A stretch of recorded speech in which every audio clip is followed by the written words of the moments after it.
My jealous sister-in-law trapped me in a closet at my baby shower. I woke up in the hospital, and my mother-in-law punishment for her was left her shaking. Hi, so I'll get right into it. I've always had a very weird equation with my sister-in-law, and recently something happened that kind of pushed me over the edge, not just me, literally everyone in the family. I, 28 female, have been married to my husband, 28 male, for 3 years, and we have been together for 6.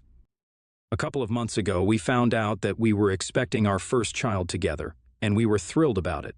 A few days ago this week, we decided to have a baby shower and invite our families and friends to our new house for the event.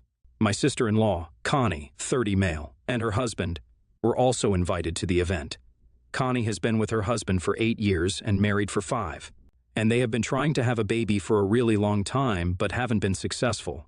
Recently, they started their IVF treatments because even though neither of them had any fertility issues, they were still struggling with conceiving.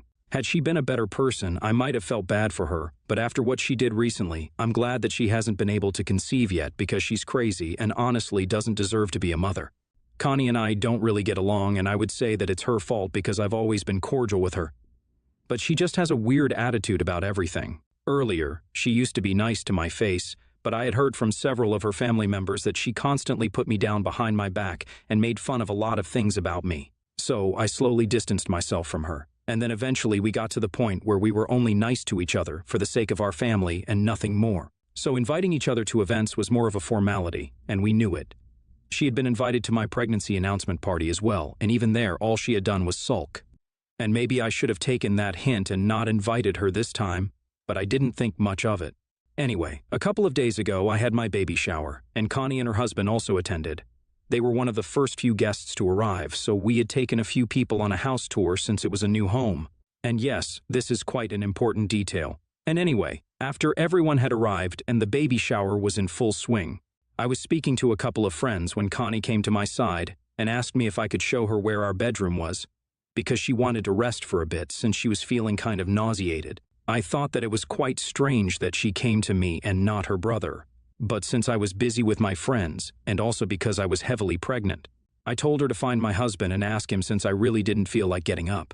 But she told me that she also wanted to speak to me in person and privately, which is why she had asked me specifically since she didn't actually need to rest, she just wanted to talk to me and needed an excuse for it. That made me a little curious, so I decided to excuse myself and got up to take her to the bedroom so we could talk away from everyone else.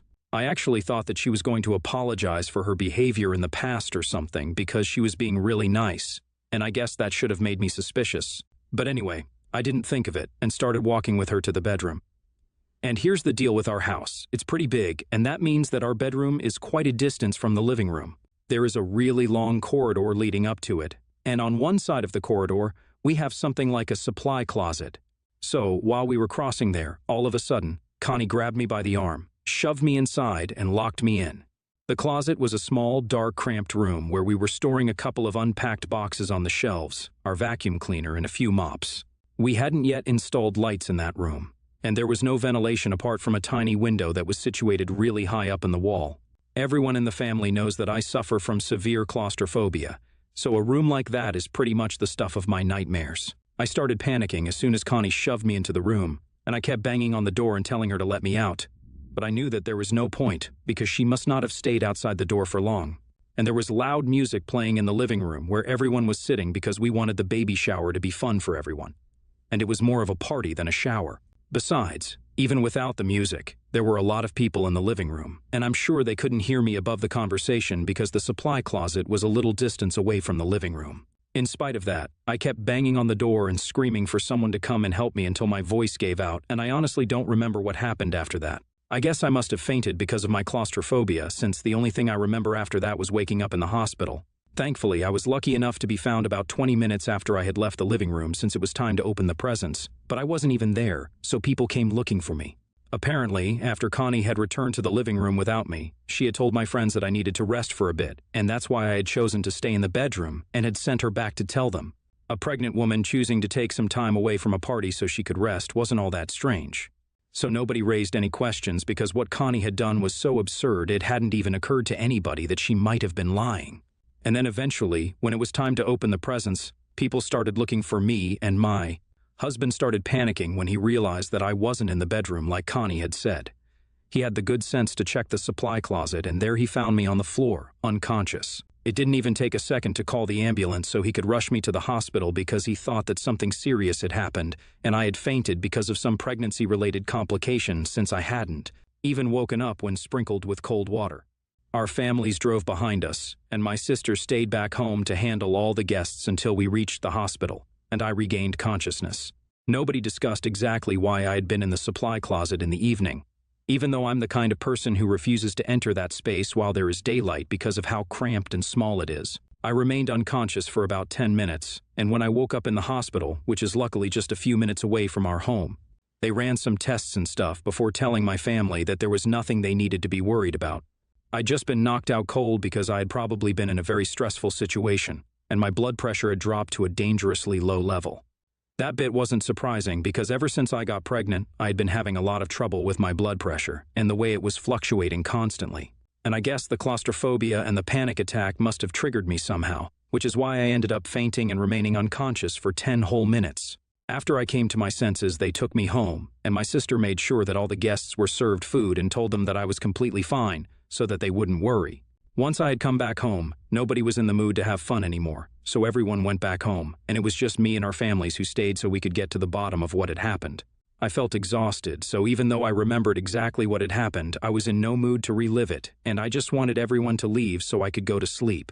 But luckily for me, my friends who had been speaking to me before I left the room with Connie had heard the conversation between me and her, and they knew that it was Connie who had taken me out of the living room so we could go to the bedroom, and in all likelihood, she was the one responsible for this. So, before they left, they had told my husband about it.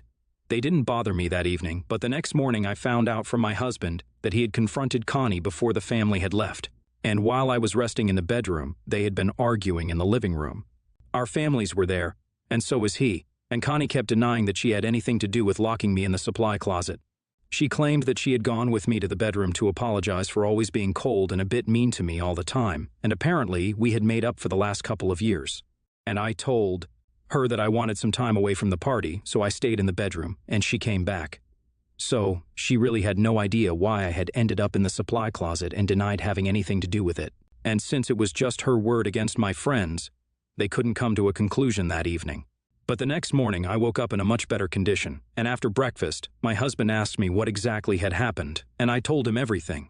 I told him I had kept banging on the door of the supply closet, begging Connie to let me out, but she probably hadn't even been there to hear me. He was furious and called the rest of the family over once again so we could deal with the situation, and this time I was present as well, so she couldn't deny what she had done. I remember that morning Connie showed up looking really sick and pale because she probably knew that she was screwed. Her husband also looked worried, but I don't think that he knew exactly what his wife had been up to. Anyway, I recounted what had happened that evening and confirmed the fact that Connie was the one who had pushed me into that closet and left me there. Everyone seemed horrified, and nobody really knew what to say because I don't think anybody wanted to believe that somebody they had known for so long was capable of doing something so horrible. Truth be told, I get that because, no matter what kind of relationship I had with Connie, even I had found it very difficult to believe that she had done something so unhinged. But that was the truth. She had tried to harm me on purpose, and I didn't even feel safe around her anymore. After I was done talking, my mother-in-law, Pam, was the first one to speak up. She sounded really disappointed and resigned and said that she should have seen this coming because, for the past couple of months, Connie had been absolutely livid with me. The reason for that was that she felt like I was rubbing it in her face, the fact that I was pregnant before her, even though she had been married for longer than me. She had even said that she was very unhappy with the fact that I would be the first woman in the family to give Pamela a grandkid and not her. But Pam thought that these ramblings against me were just harmless and petty, so she never brought it up with us. But she had no idea that Connie would go out of her way to do something like this out of anger and jealousy. At that point, Connie started crying and said that she hadn't done this out of anger, but it was only meant to be a harmless and innocent prank. She claimed that she had no idea that this was going to go so wrong, and she had actually intended on just leaving me locked in there for a couple of minutes as a prank.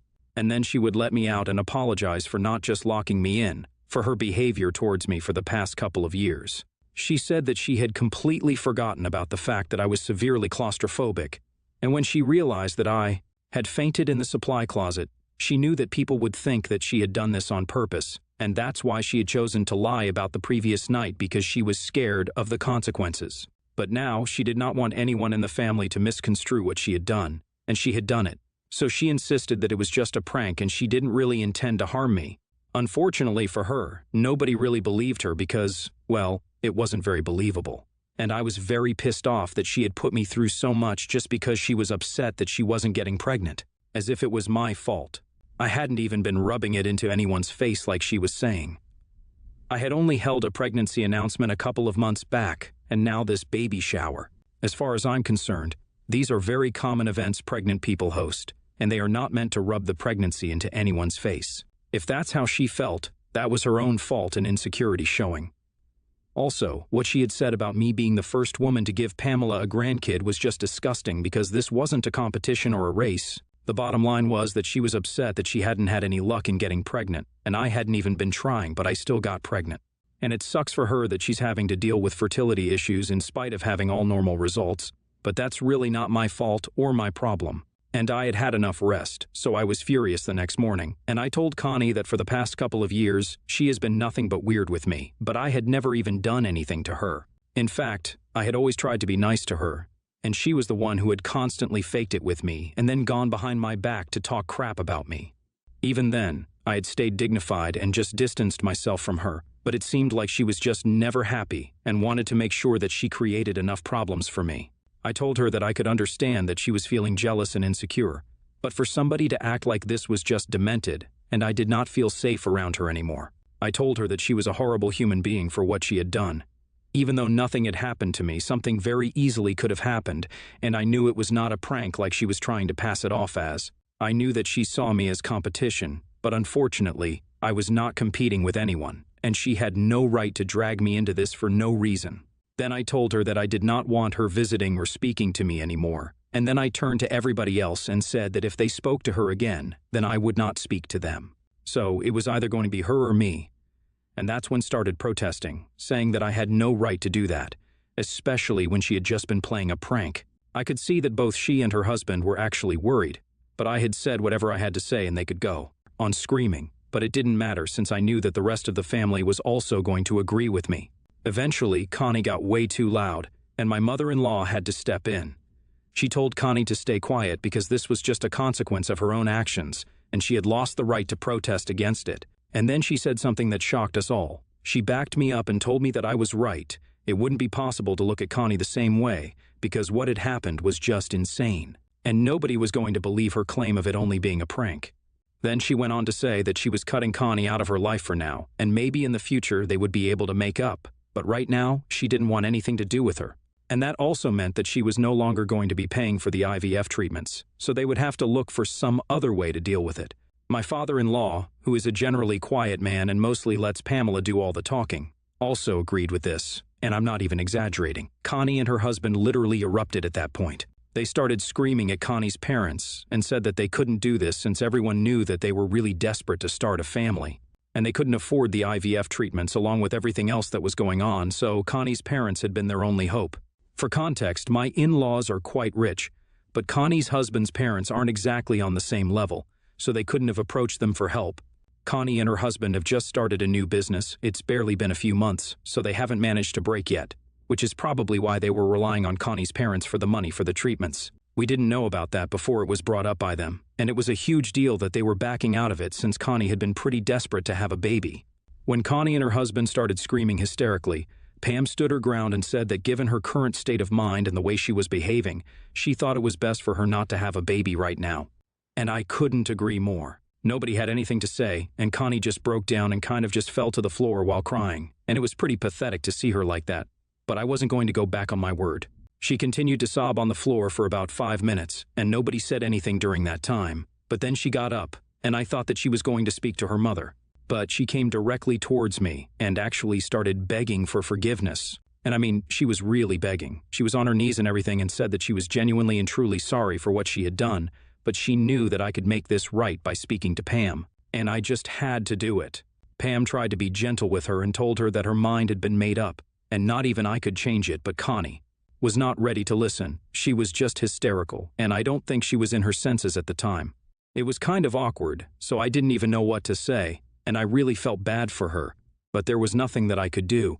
After a while, her husband grabbed her and got her to stand back up, and while she was still crying, he walked out with her and left us all still trying to process what had happened. After that, everyone went back home, and it's just been me and my husband since then. We haven't been speaking about what happened with Connie because it was sad after one point, but right now, I've been feeling a little weird about it. I know that what she did to me was terrible, but I was the one who put forth an ultimatum for the rest of the family and forced them to cut her off. And that also meant that she couldn't have a baby because it meant no more IVF treatments. So I've been wondering if I was a jerk for doing that or not, and that's what I wanted to know, which is why I'm here for an objective opinion. AITA for telling my family and my in-laws to choose between me and my sister-in-law? Update 1. Hey everyone, I would just like to first thank everyone who responded to my post and commented on it. The majority of the comments agreed that I'm not the one at fault here, so I'm pretty relieved because I had been feeling very heavy and guilty after what had happened. I guess I just hadn't expected her to beg for forgiveness like that. And she had been pretty hysterical, so I guess I started feeling bad for her. I still kind of feel bad for her, but to be honest, this was something that she deserved. It wouldn't have been fair for her to get away with all of this scot-free because, regardless of what her intention had been, I still don't know if it really had been meant to be a prank or not, but the consequences of it were not really good for me. And to be honest, I think I'm still going to stick by what I had said about her not being ready to be a mother just yet. If she's acting like this, so unhinged and irresponsible just because she's pissed at me, then I'm not sure how she thinks she's ready to handle a baby. It's very obvious to me, and I think it's clear to Pam as well, that Connie has some serious issues, so until she deals with that, I think it's better for her to stay away from motherhood. I've spoken about this with my husband, and I told him that I've been feeling really bad about what happened with Connie, but he told me not to worry about it. Apparently, his sister had always been a bit of a hothead, but everyone had thought that she had left that kind of behavior back in her teens. She used to be one of your typical vindictive mean girls back in high school and even in college, but this was not just mean, this was downright cruel. And I knew that she had always had a mean streak in her, but for her to manifest it in waves like this, I don't think anyone had seen that coming. Anyway, my husband reassured me, and after that, I felt considerably better about all of this, so I'm going to try and put it all out of my head now and just focus on having a happy rest of my pregnancy. Update 2. Hey, so 8 days have passed since my baby shower, and since the event didn't exactly end well, we hosted a formal dinner for everyone tonight to make it up to them. And obviously Connie and her husband were not invited this time. I hadn't opened any of the gifts, so I decided to open them today with all my friends and family around me. We were all having quite a nice time until dessert was served because that was the time around which Connie decided to make a post on social media calling me out on my behavior. Yeah, the irony is astounding that after everything that has happened, she is the one who's calling me out. I had blocked her shortly after the incident had taken place, so I didn't know about the post. But she had tagged a couple of my friends and a few family members on it, so they were notified and read it out to me. It was ridiculous. She had posted that apparently I had always been in competition with her, and I had really thought that I won when I got pregnant before her, and she acknowledged the fact that she had lost her temper a couple of days back during my baby shower and had locked me in the closet. But my way of retaliation has been a lot more severe than what she had done. She posted that I had forced her family to cut her off and made sure that she wouldn't be able to get pregnant by convincing her mother not to contribute to her IVF treatments anymore. But unfortunately, my plan was not going to work because they had decided to pay for the IVF treatment themselves, and they were definitely going to have a baby, so the rest of the family could cut her off. But it was not going to make a difference to her because she was determined to become a mother and start her own family. And that family would be far better than the one she was born into, since apparently both her family were too busy sucking up to me instead of looking after the only daughter that they had. I tried really hard to feel offended at that post, but honestly, it was just such a huge joke that I ended up laughing at it, and everyone else followed me. So we brushed it off as a big joke and didn't even talk about it because I wasn't going to let Connie ruin an event for me a second time. I'm pretty sure that she had picked this day on purpose as well to make that post because she wanted to gain sympathy and attention. But unfortunately, nobody really has any of that to spare for her. Not after what she has done, at least. Update 3. Hey, so I have great news for everyone. I recently gave birth to a really beautiful, healthy baby girl. She is 6 weeks old now, and I already love her more than anything in this world. In fact, my husband and I are already fighting over who loves her more, but we know for a fact that we love her the most. Motherhood has been beautiful so far, and I've had my fair share of struggles, but this has made it worth it. But this update is not going to be about my daughter, even though I could totally go on writing about her. This is actually going to be about Connie because she's getting divorced, and I'm honestly not surprised that this is happening. I heard from a couple of people that she and her husband have been living separately for the past couple of weeks, and they have fully announced on social media that due to irreconcilable differences, they are going to be separating. Apparently, they had tried really hard to make it work in the past couple of months after the incident with me, but I guess the stress of everything just got to them, and they can't be together anymore. And I don't think it's going to be an amicable divorce because they have decided to sell their business, and had it been a mutual thing, I don't think they would have tried to do that because that business was their first baby, and they had put in a lot of hard work into it. It's sad that they are separating, but not very shocking. Connie's parents are still not speaking to her, though, even though I have told them that I would be fine with it if they decided to get back in touch with her after the news of the divorce broke. But they told me that unless she apologizes to everyone and does it sincerely, they are not interested in having any contact with her. Honestly, I count myself to be very lucky that I have such supportive and loving in-laws because I don't think everybody has been blessed by people like them in their lives.